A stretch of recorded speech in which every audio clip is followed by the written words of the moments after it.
안녕하세요. 이다국어 다래쌤입니다. 2025년 고1 3월학평 해설하고 있고요. 이번 영상에서는 홍석주의 전간대라고 하는 작품 같이 보도록 하겠습니다.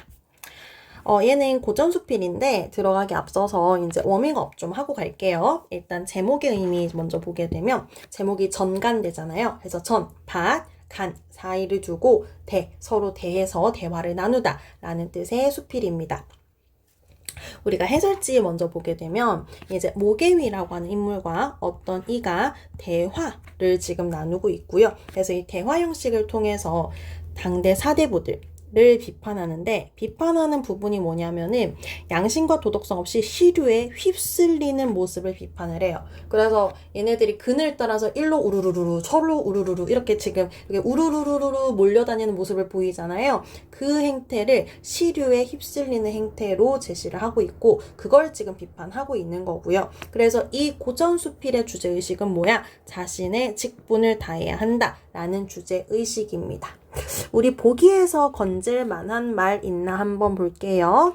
분수에 맞는 삶의 태도 지향합니다. 자신의 삶의 방식을 지키는 것이 중요한 일이라고 여기죠. 그래서 다른 사람들은 그늘을 찾아서 우르르 우르르 이렇게 다니는데 모계위만 우뚝 서 있는 모습을 보이잖아요. 그게 나는 내 삶의 방식을 지키겠다. 남들처럼 우르르 우르르 시류에 휩쓸리는 모습을 보이지 않겠다. 라는 삶의 태도를 보이고 있고요. 심지어 이제 이 그늘이라고 하는 게 자신의 이익이었는데 그 이익을 위해서 그 그늘을 쫓아가다 보면은 다른 사람들과 경쟁해야 되고 누군가를 해치기도 해야 되고 그런 상황들이 나오게 되는데 그 부분에 대해서도 비판적인 인식이 드러나고 있었습니다. 자, 독해 초점 보시게 되면은요, 대화 형식 나오고 있습니다. 그 다음에 표면과 이면을 지금 나누어서 볼 수 있는데요. 표면적으로는 그늘을 따라서 이리저리 옮겨다니는 사람들이 보이지만 그것을 통해서 실제 말하고 싶어하는 것은 시류에 휩쓸리는 당대 사대부를 드러내고 있구나 이렇게 구분해서 비유적으로 나타내고 있구나 이렇게 이해하시면 되겠습니다. 하여 분수에 맞는 삶과 자신의 본분을 다하는 삶이 좋다. 그러면서 휩쓸려 다니면서 다른 사람들을 해치면서까지 이익을 얻으려고 하는 것은 나쁘다라고 하는 것이 이 수필의 주제의식이다 라고 정리하고 지나가시면 될 것 같아요. 자, 지금 볼게요. 본문 좀 보시게 되면은 모계위가 한여름에 들에 나가 김을 매다가 그래서 김을 매고 있으니까 모계위가 지금 농부로 설정이 되어 있죠. 틈이 나서 우뚝 서 있습니다. 그래서 모계위는 움직이지 않아요. 자, 그리고 이제 나무가 하나 있었는데 그늘이 서쪽으로 지자 사람들이 우르르르 그늘 있는 서쪽으로 가고 얼마 뒤에 해가 옮겨가자 또 우르르르 동쪽으로 몰려가서 그늘을 따라서 사람들이 다투어서 옮겨다니는 모습이 나오고 있죠. 그래서 이 사람들의 모습은 외부의 조건이 뭐냐면 그늘입니다. 그늘에 따라 움직이는 사람들의 모습을 나타내죠. 이는 시류에 휩쓸리는 사대부들을 빗대는 모습이라고 보시면 되겠습니다. 자, 그래서 그늘을 찾는데 그냥 가면 그늘이 주어지는 게 아니라 지금 신발을 잃거나 발꿈치를 상하는 등 그래서 손해를 보거나 다치면서까지도 지금 그늘을 찾아서 막 옮겨 다니고 있죠. 이게 뭐 현대인이라고 다르겠어요, 여러분들. 그래서 뭐 어디 이익이 있대. 어른들은 뭐가 있을까요? 어른들은 뭐 어디 주식이 올랐대, 떨어졌대, 어디 부동산이 올랐대, 떨어졌대 이런 것들을 막 투자를 하고 그러면서 어디에 시류에 올라타고 그러면서 누군가와 경쟁하고 이런 게 어떤 세태의 모습이 될 것이고 그것을 지금 비판적으로 드러내는 부분이라고 보시면 되겠습니다. 요 부분 좀 먼저 보고 지나갈게요. 그래서 모계위는 우뚝 서 있고요. 사람들은 지금 그늘을 따라서 옮겨 다니고 있기 때문에 이 둘이 대조적인 존재라고 보시면 되겠고 자, 여기 과장이랑 해학성도 체크를 좀 하고 갈게요. 저는 너무 웃겼거든요. 사람들이 막 그늘을 따라서 우르르 이렇게 가는 것도 웃기잖아. 웃기면서 막 신발이 막 벗어지고 하는 것도 너무 과장된 상황 설정이고요. 이를 통해서 웃음을 유발하고 있습니다. 여러분들이 이제 문제를 푸느라고 보니까 웃을 여유가 없지만 이걸 이제 가만히 읽어보면은 이게 좀 너무 오바잖아. 그래서 과장돼 있잖아. 그래서 과장을 통해서 웃음을 유발하고 있는 것도 출제 요소 될 수 있기 때문에 체크하고 지나가겠습니다. 자, 이 와중에 지금 누군가가 개위를 혼내고 있죠. 꾸짖죠. 그러면서 너는 저번엔 동쪽에 있더니 이번에는 서쪽에 있냐? 너 왜 지조가 없냐? 해서 지조 없는 자가 지조를 지킨 자를 혼을 내고 있습니다. 그래서 저는 이 질문도 사실 너무 웃겼는데, 꾸짖음도 너무 웃겼는데, 자, 우리 다시 생각을 해보면은, 개위는 변하지 않았잖아요. 개위는 변하지 않았는데, 자기가 이리저리 옮겨 다니면서 개위가 움직인 것처럼 보이니까, 자, 그러면서 이 현실 인식을 제대로 못하고, 네가 이리저리 옮겼다 라면서 개위에게 지조 없음을 질책을 하는 이 꾸짖는 자의 꾸짖음이 나옵니다. 자, 얼척이 없잖아요. 그러니까 개위가 그냥 대꾸를 안 합니다. 요즘 말로 먹금이라고 하죠. 그래서 그냥 대꾸도 안 하고 그냥 웃어요. 그러는데 계속 얘 3번이나 물었대. 얘도 참 끈질겨. 그래서 너는 왜 지조가 없냐? 너는 왜 지조가 없냐? 너는 왜 지조가 없냐? 이렇게 3번이나 물은 거야. 대답을 안 하면 안 물어보면 될 것을. 그래서 이제 3번이나 물어보고 가만히 봤더니, 아, 자기가 움직이고 얘는 가만히 있었구나를 뒤늦게 깨달은 거야. 그래서 말하던 자가 비로소 움찔하더니 얼마 있다가 말을 해요. 내가 지나쳤군요. 지나쳤지. 그대의 자리는 종일토록 변하지 않았습니다. 내가 참으로 망령된 사람입니다. 라면서 지금 깨달음과 자신의 잘못을 인정하는 모습을 보이죠. 근데 그래 놓고서는 지금 또 막 말을 한다. 얘가 뭐라고 말을 하냐면, 여름에 시원한 옷 입고 겨울에 따뜻한 옷 입고 비 오면 비옷 입고 볕 나면은 양산 쓰고 볕을 가리고, 이게 천성 아니냐? 하늘이 부여한 성품, 본래 타고난 성품 아니냐? 이거는 성인도 고치려고 하지 않았다. 그러니까 사람들이 불볕 더위 여름날에 이 그늘 찾아가는 것은 지극히 자연스러운 일인데, 이건 자연스러운 일이다. 일단까지 여기까지요. 그래서 우리가 여름날에 그늘 찾아 옮겨 다니는 것은 그냥 사람의 천성을 따른 일이고, 이것은 성인도 고치려고 한 게 아니다.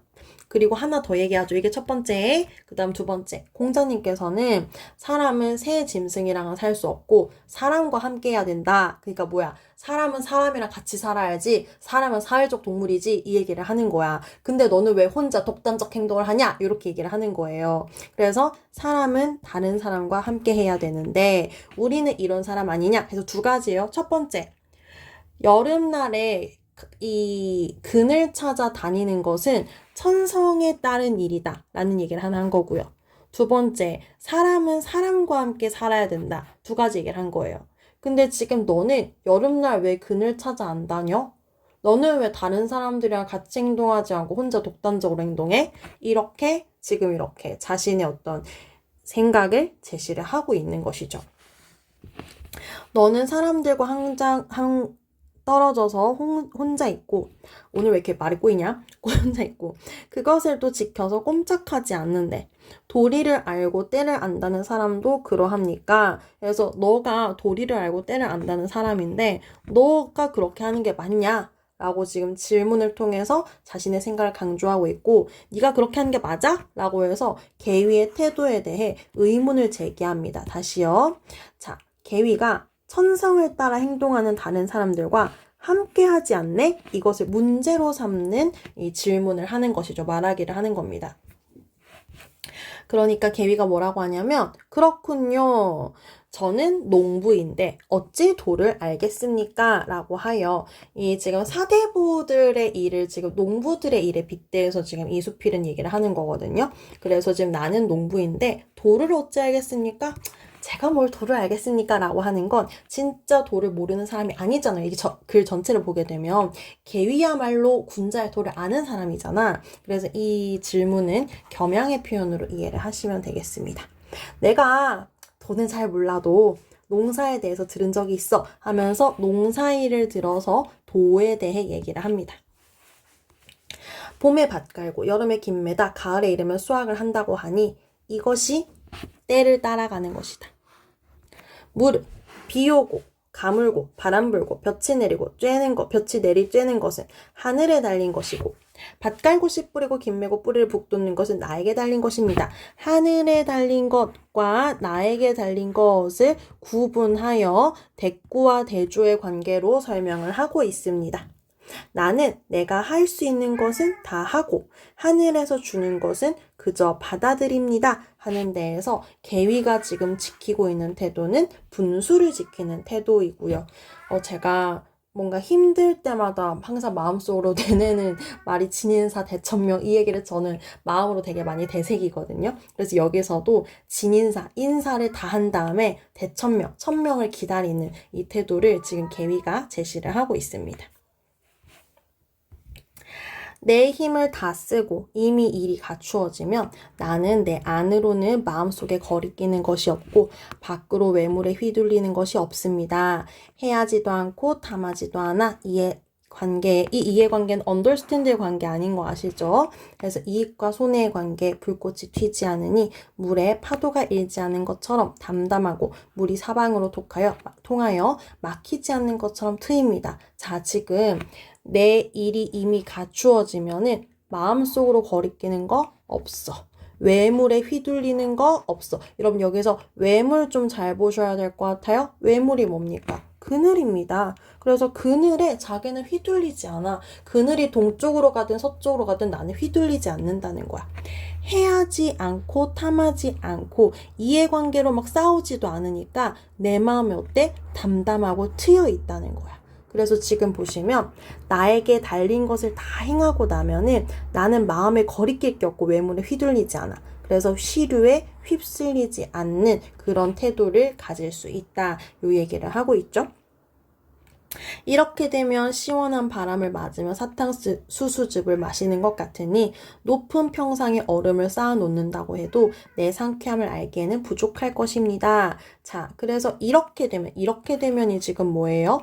나에게 달린 것을 다 행하여 내 마음이 막히지 않고 트이게 되면은 시원한 바람을 맞으면서 사탕수수즙을 마시는 것처럼 내 마음이 상쾌하다. 그래서 높은 평상에 얼음을 쌓아 놓는다고 해도 내 상쾌함을 알기에는 부족하다. 그래서 자신의 상쾌함과 높은 평상에서 얼음을 쌓아 놓았을 때 느끼는 상쾌함을 비교해서 내 상쾌함이 훨씬 더 상쾌함을 제시하고 있습니다.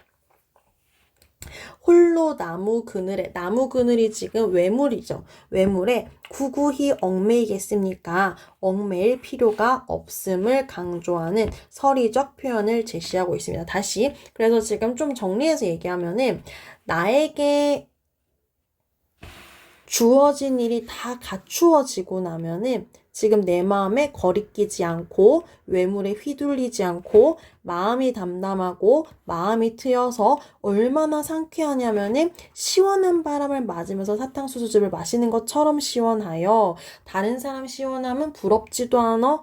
홀로 내가 나무 그늘이 외연입니다. 외물에 얽매일 필요가 없이 나는 내 마음의 평안함을 지킬 수 있다. 라는 얘기를 하고 있습니다. 저는 하늘의 때를 기다리는데 사람들은 다른 사람들과 시간을 다툽니다.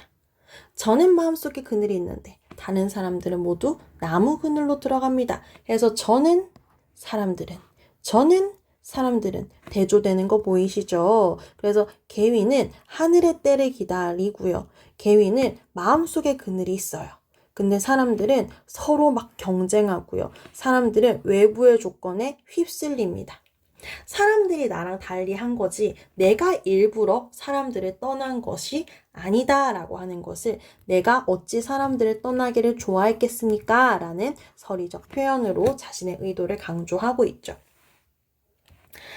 이수필에서 여기가 조금 어려웠던 것 같아요. 보시면은 그렇다 해도 눈과 얼음 속에서 솜옷을 입고 있는 자도 그래서 이미 솜옷을 갖추고 있는 자도 여우 담비 털옷을 덮어주면 사양하지 않는 법입니다. 그래서 여기가 갑자기 약간 이 떼용떼용 이런 느낌이 나죠.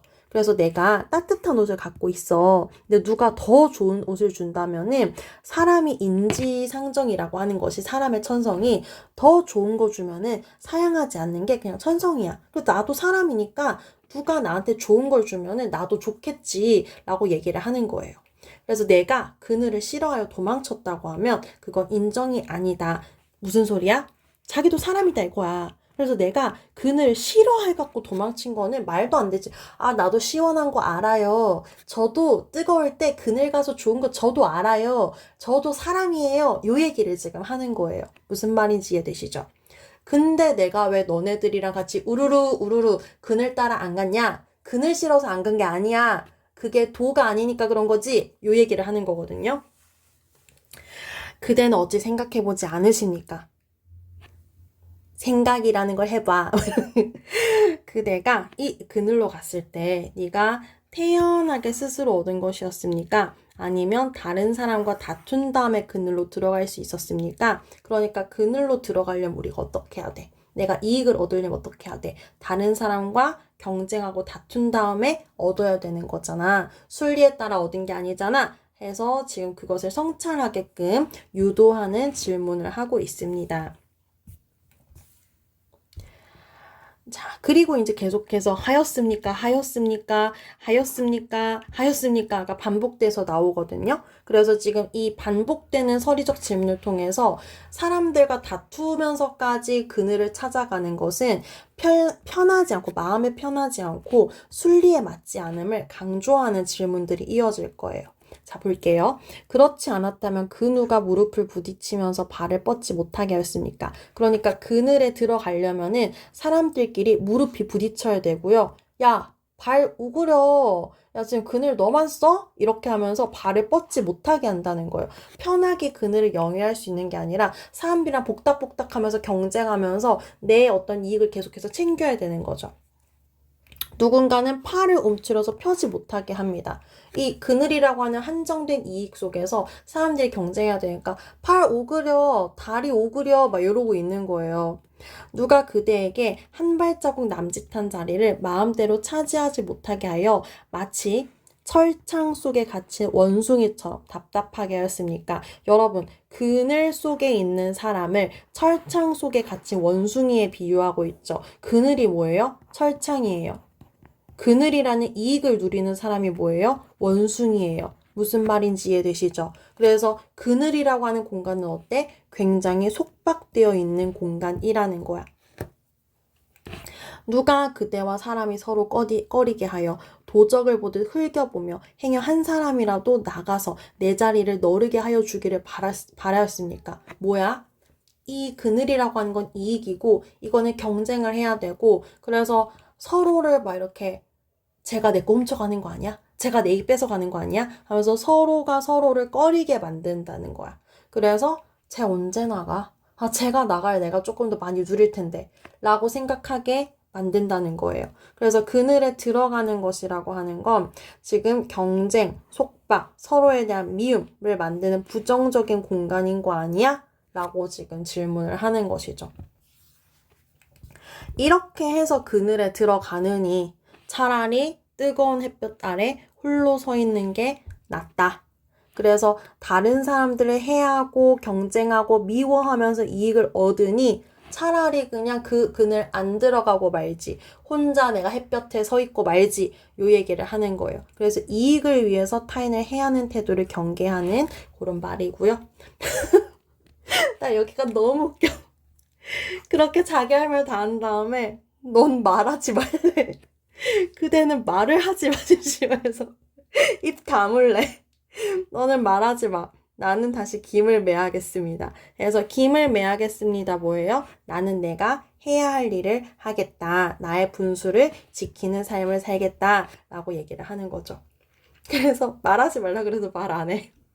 물어봤던 사람이 고개를 숙이고 부끄러운 낯빛을 보여줌으로써 지금 이 물어봤던 사람이 깨달음을 얻었음을 이 드러내는 문장으로, 장면으로 마무리가 되고 있었습니다. 은근 되게 웃기지 않아요, 이거? 저만 웃겨요? 그래서 제가 읽을 때 지금 요 부분이 갑자기 오잉? 이거 무슨 맥락인 거지? 하고 맥락 조금 찾기 어려웠던 것 같고 여기가 지금 다 서리적인 질문이기 때문에 형식만 의문문인 거지 그늘에 들어가는 것은 누가 무릎을 부딪히면서 발을 뻗지 못하게 하면서 들어가는 것입니다.